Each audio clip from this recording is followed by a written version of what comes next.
I just thought how interesting that is. You say, there's nothing in the mall that you will buy that 10 years from now that you're going to care about. I thought, how interesting.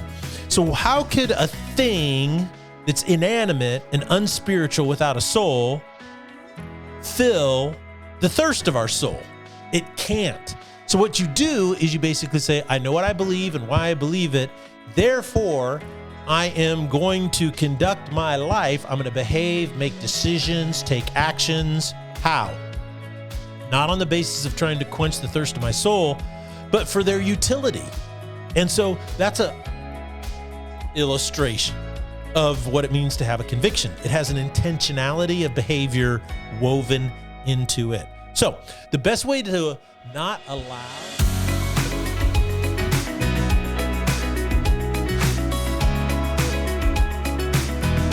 Ladies and gentlemen, welcome to the Salty Pastor Podcast. I am Dr. Douglas Peak, and I have been in the full-time ministry for almost 39 years. And I have been the Salty Pastor now for almost 5 years. And the whole purpose of this podcast is to coach you up in your faith. It's helping you understand how to think for yourself. This means clarifying what you believe. Do you really know what you believe about this thing called life in which you live and exist? Do you really understand why you believe it to be true? That's a very important thing. In philosophy, they call this metaphysics. It's like, well, how do you know something is real or not? And so it's very important to your life, foundation. Number 3 is, do you have a code of honor? If you're a guy and you don't have a code of honor, then you're a lost man. So I want you to identify, clarify, and establish, build, develop your own personal code of honor. That's what separates the men from the boys. So that's what the Salty Pastor Podcast is all about, and I am glad that you are with us. We are currently in a series called The 7 Deadly Emotions, and we're talking about how, in a lot of ways, it's our emotional life that sometimes kills things, and it's how come sometimes people are their own worst enemy. It's how come sometimes people are unhappy with themselves and what they do. And one of the things that we talked about is Carl Jung's philosophy that I showed a little clip about it, I think, a week or two ago in a podcast. You can go back, check it out. And that is that this guy basically said Jung's philosophy is that it's when you behave in a way that is inconsistent with what you truly believe, that's the primary source of your unhappiness. And so it's kind of tying into that idea as well. And so these 7 deadly emotions, the one we're talking about this week is called anger. And on Tuesday, we basically talked kind of a little in-depth study about what it was all about. And so today I want to kind of dig a little bit more into the practical applications of anger. And so let's do a quick review. And that is based on Mark chapter 3, we found out that being angry is not bad, that anger in and of itself is like a warning sign that lets you know something's wrong in some type of area of your life. However, Jesus exemplified how you deal with your anger. And that is you act in a way completely consistent with your core values or your beliefs. You see, that's why convictions are so important, because convictions don't allow you to violate your beliefs. And so if you don't have a conviction, if you're, well, I'm a little wishy-washy on this thing, then anger operates in a way that tricks you into acting in a way that is inconsistent with your core belief. So one of the ways in which you strengthen your propensity or probability of more joy and happiness in your life is you take your beliefs, your core values, and you turn them into convictions on how you'll behave. That's called a code of honor, by the way. And what it does is it helps you not allow anger, when you feel angry, because you will, trick you into acting into a way inconsistent with your core values. And that's really what we talked about on Tuesday, is that that's the deception, that's the trap of anger, okay? And so that's why you have all the biblical admonitions in the New Testament to deal with your anger in an appropriate way so that it cannot give the devil a foothold in your life, grow a root of bitterness that defiles everybody. So I talked kind of at the very end of the podcast on Tuesday about belief and how to strengthen your beliefs. And that's what I want to dig into right now, because it kind of ties into what I just said. And that is that beliefs, when they are turned into behavioral convictions, that's called a code of honor, strengthens your capacity to never be manipulated by your anger. You will get angry. Jesus got angry. You're going to get angry. The issue is not getting angry. The issue is managing your anger. So how do you do that? Well, is it possible to create peace in your life? Do you have the ability to control the outcome of your life? Do you have the ability to control every situation around in your life? When you're actually in control of your life, do you get more stressed out, more pressure, or more at peace? So these questions are all designed to get you to think about one thing, and that is, where does peace come from in my life? Where does it come from? Is it when I can control the people around me? Is it when I control the outcome of any given situation? Am I at peace when I am totally in control and calling all the shots? Or do I get more stressed out? Now, everybody out there is going to answer the question this way, and that is, I am not capable of creating peace in my life. I'm capable of making decisions that make my life better. I am capable of working on myself so that I become a better person. That's true. I can allow God to move through me and work in me and change me and convict me, which is all part of the discipleship process. But the main issue is this: do you have the capacity, the ability to create inner peace? Well, everybody worth their salt is going to say no. Only the most extreme narcissist is going to go, yeah, I can do it. You can't do it.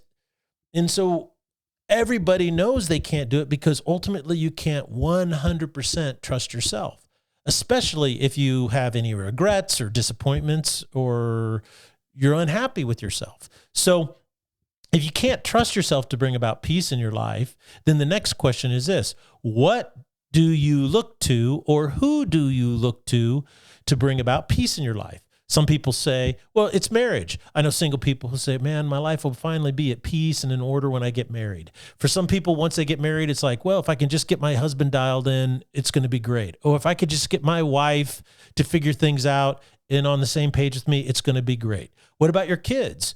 Well, some people say, well, the perfect family is what's going to bring peace and happiness to my life. Some people look to their career. They look to their job. They look to their ability to make money or provide for themselves, or any number of different things.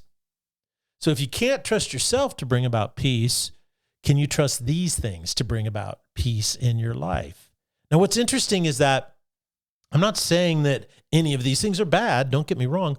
What I'm saying is, can they deliver on the underlying reason why you're pursuing them? And that is, can they bring inner peace? You see, this is where your belief must be clarified and strengthened. You must tell yourself every single day that I believe that I can have inner peace. My life can be filled with peace, love, and joy, but I can't do it, and the things of this world can't do it. That is critical, because if you don't clarify that belief, then you'll never be able to have any capacity to keep anger from tricking you into acting a way that is inconsistent with what you believe. You see, the first step is, instead of saying, I'm not going to get angry, I'm not going to get angry, I'm not going to let it trick me, the first thing to do is strengthen your belief. There's an illustration here that I like to use. I've told it often, and that is that the Secret Service is designed to protect the president and also the money supply, right? They basically go out there and they investigate people who are, passing, fake $100 bills. And what's interesting is the people who would use $100 bills or in the transaction who could get duped the most were usually clerks at like mini marts or 24-hour places, little, bodegas, things of that nature. And so what they thought to themselves, how can we help these clerks who tend to not be, college educated type people recognize a counterfeit $100 bill? And so what they did is they took real $100 bills, the real authentic thing, and they just make them handle it all the time. They would have them take it apart, wad it up, feel it, because they realize something that is so true, and that is the more you handle the real thing, the easier it is to recognize a counterfeit. In the same way, the more you understand what you believe and you have it clear in your head, the more you handle it, guess what? The easier it is to see when you're being tricked to act in a way inconsistent with what you believe. So the first step is clarify what you believe, and that actually ends up helping you not be tricked by anger, okay? And because when anger tricks you to act in a way inconsistent with what you really believe, it kills. It kills you, it kills relationships, it kills situations, it kills outcomes, it kills your joy. I mean, the list just goes on and on. That's why it is a deadly emotion. Now, the second thing you got to do is not only understand what you believe, but the second thing is why you believe it. So it's important to not only say, well, I want inner peace. I want joy in my life. I want better outcomes in my life. But the bottom line is I don't believe I can bring inner peace to myself. And I don't believe that the things of this world can bring about inner peace in my life. Now you must answer the question, why? Why can't these things do that? It is not good enough to say, well, that's the way I was raised. It's not good enough to say, well, I just think it, therefore I believe it. That's not good enough. You have to be able to dig deep, and you have to be able to say, well, the reason why is because I understand this thing called life we live in. The reason why is because I understand reality. The reason why is I know what's really going on in my life and in this thing, my existence, and I understand how human beings operate and work. I understand that they're spiritual as well as physical together in one. I understand all of these things. And I'm answering these questions, the ultimate reality of life, the definition of what it means to be a human being, which is called a worldview. I understand morality and where it fits. I understand who God is and what he's doing. I understand Jesus Christ, who interceded for me on my behalf, paying the price for my sins and my failures in order that I could be reconciled to God. I am now adopted as a child of God. You see, once you understand why your beliefs are so powerful and strong and clear, then they become almost unbreakable. And that's where conviction is so critically important in this equation, is that the more convictions you have, and conviction is different than a belief, okay? We sometimes get this confused. Let me clarify that for you real quick.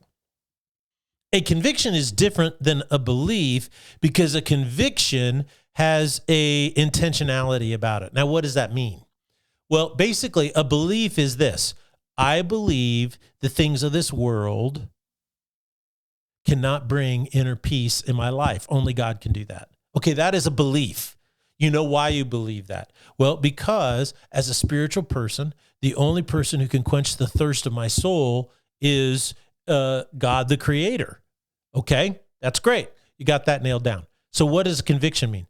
I therefore will not live, behave, make decisions that undermine my belief that only God can fill my soul.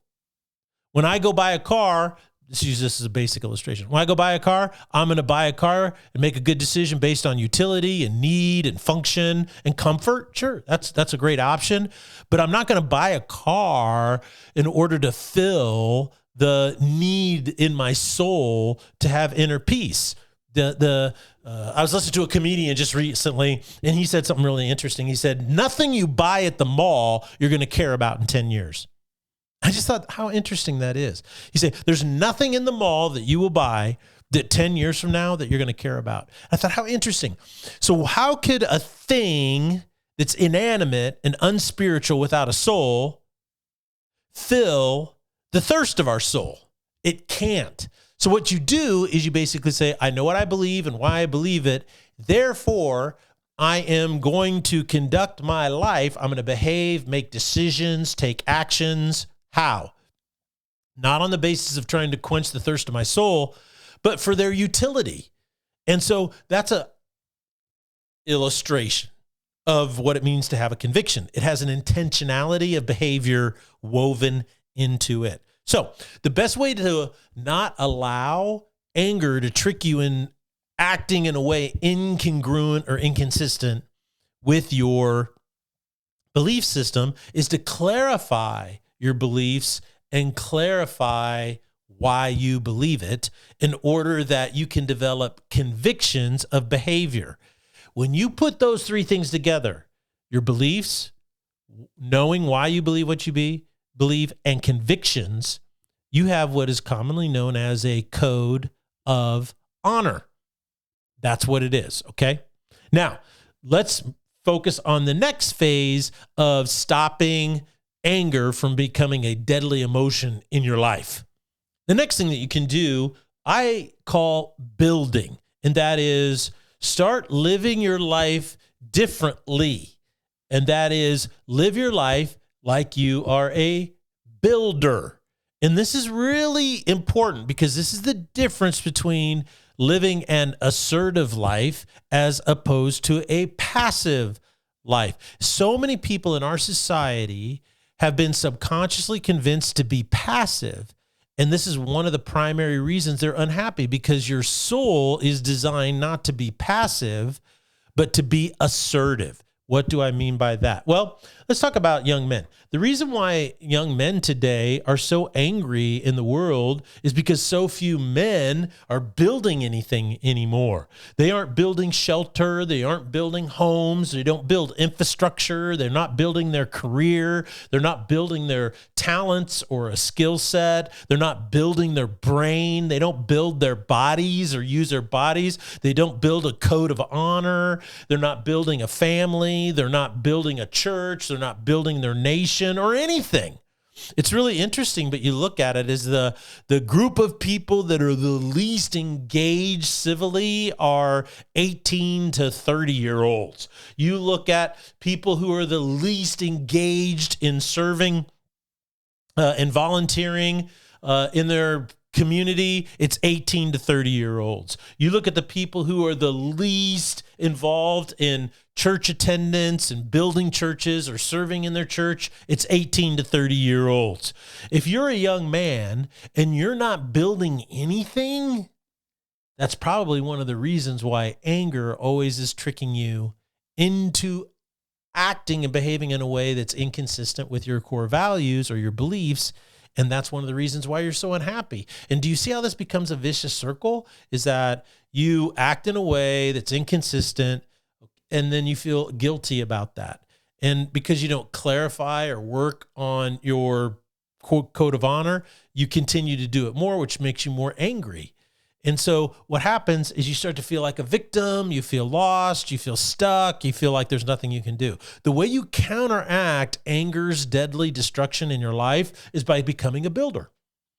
Just pick one thing, guys. If you're a young man, pick one thing and say, this is what I'm going to build. This is a huge deal, not just for young men, but for men who retire. Men, when you retire, you need to say to yourself, I'm retiring from work. I'm retiring from the pressure and stress of having to do things I don't necessarily want to do, but I can never retire from being a builder. I am required by my purpose in life to build something. Answer the question. What are you going to build? What are you going to build? Answer that question. Because if you don't, then what you're doing is you're opening up yourself to passive living, and you're opening yourself up to being tricked by anger, so it becomes a deadly force in your life. Okay? Let's now talk about young ladies, all right?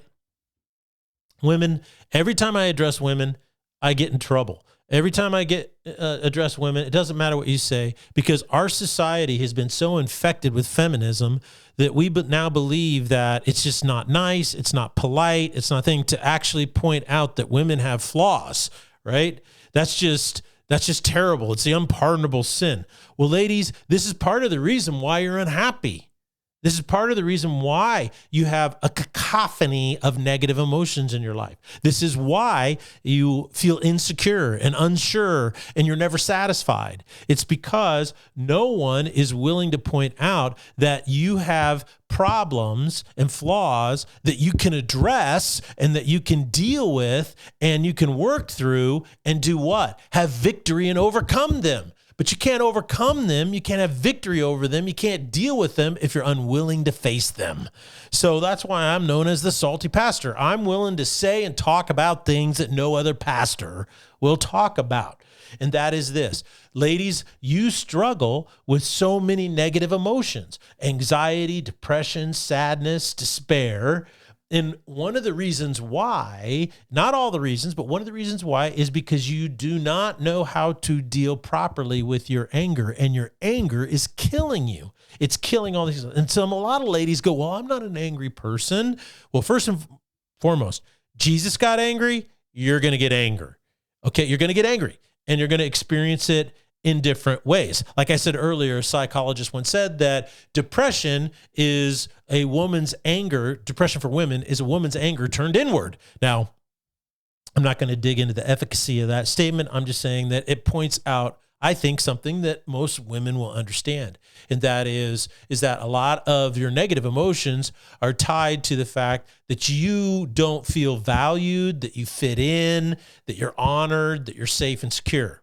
Right. And so what happens is a lot of those negative emotions come in to play, like, I wish I was fill in the blank. And so women have tapes that I wish I was funnier or more cute or prettier or thinner or curvier or, younger or older, or it's always something, right? It's always something. And so this opens you up to more negative emotions. And these negative emotions, I believe, oftentimes are based on offense or annoyance. So they have an anger component to it. And that anger component is used by Satan to create negative self-talk in your life. And that's the bane of your existence. And so the reason why you struggle with so many negative emotions is that no one has ever actually instructed you on how to deal with your anger. Okay. So how do you do that? Well, it's very similar to what I said earlier. The first thing is you have to work on what you believe. It's not what you feel you believe, it's what you know you believe. And do you believe in God? Do you believe that Jesus Christ came to die on the cross for your sins? That right there, if you really believe that, how could you ever feel you're not valuable? Everybody else in the world may not feel you have value, but the God who created the universe came for you and gave his life for you. That is the most expensive price anybody could ever pay. And he paid it for you. Once you believe that, it's almost impossible to feel unvalued and uncared for a long period of time. That doesn't mean you won't feel that way on occasion, but it just never takes root. See, the issue is that if you don't really, truly, authentically, at the core of your being, know what you believe, and then say, I believe this, I believe it, I believe it, I believe it, and then answer the question why you believe it, then you're never going to get to the point where you can deal with how anger tricks you and kills all these things in your life. Now, the final thing I want to talk about is this, and I think it's really important, and that is we have to deal kind of, if we step back and look at, the 10,000 foot or 30,000 foot viewpoint of what's going on in America today, I think there's some really apropos things that we could discuss in how anger is so deadly, not just to individuals, to marriages, to families, to your parenting relationships, your extended relationships, companies, in your career, but it's also very deadly to a nation and its core values. Why is America struggling so much today? Why has it become so divided? Why is it so politicized? Why is it that our institutions, which were designed to mitigate the excesses of human nature, i.e., anger, are now prone to participating in the destruction of America. Why is that? Well, here's the reason why we've become so politicized and why our institutions are not operating or functioning effectively. It's because we have changed as a society the definition of a human being. And when you change the definition of a human being, you change the understanding of human nature. And so anger and what anger can do to you and why it's so deadly changes when you change your understanding of human nature. When an institution starts to operate under this new understanding, you see that the function of the institution changes. And that's why we're experiencing what we are experiencing. You see, if power is the issue, you can use an institution like the FBI, or you can use any government agency, not for the purpose of serving all citizens, but for enforcing the viewpoint of a small group of citizens on all the other citizens. Now, our institutions were not designed to function that way, but they can be manipulated to function that way, and that's exactly what they are doing. And this is why America is so divided and why so few people trust the institutions. And if we can't rebuild those institutions and the trust in those institutions, America is going to struggle to have a future. But it's not hard to rebuild those institutions. It's not hard to rebuild trust. What you do is you simply return to our founding fathers' definition of human nature and understanding of human nature. And when you do that, our institutions are designed to function fairly well. They're never going to be perfect. There's no utopia, but they function much better than they are now. It's very important. I've said this before, and I'm going to say it again. Please remember, democracy is not Christianity. The representative republic, the constitutional republic that we have today called America, is not Christianity. Christianity is following Jesus. That's it. Christianity is following Jesus. However, our founding fathers knew more about Jesus than 95% of the American citizens today. Let me say that again. Our founding fathers knew more about Jesus than 95% of American citizens today. They expressly stated in the Federalist Papers, in their letters, in their writings, even in the Constitution and the Declaration of Independence, that our representative constitutional republic, it's a form of democracy, was designed for a moral and religious people. It was designed for Christians. If you get rid of the Christians, it simply doesn't work. I'd go one step further and say this, is that Christianity is the soil in which the entire idea of America grew out of. And what happens is that idea grew, and what is the fruit that that idea produced? The wealthiest nation in the history of the world. The highest level of living standards. The most innovation that the world has ever known. I mean, the list could go on and on and on. The most powerful economy the world has ever known. We could go on and on and on. That is the fruit on the tree of liberty, and the tree of liberty grew out of the soil of Christianity. And if you get rid of that soil, you're going to kill the tree. It's going to happen every single time. Therefore, it's critically important that we return to a biblical definition of human nature and a biblical understanding of human behavior. I gotta say that right. And in doing so, that's the best way to save our country. And what does that mean? It goes back to what I said earlier in the podcast, is that when you start to understand clearly, beyond a shadow of a doubt, what you actually believe, America needs to go back to what it actually believes, its core beliefs. Number two, why you believe them. America needs to know why we believe them. We believe these things because they are self-evident. All right? We can see them based on natural law, not just biblical revelation, but natural law. That's what our founding fathers stated.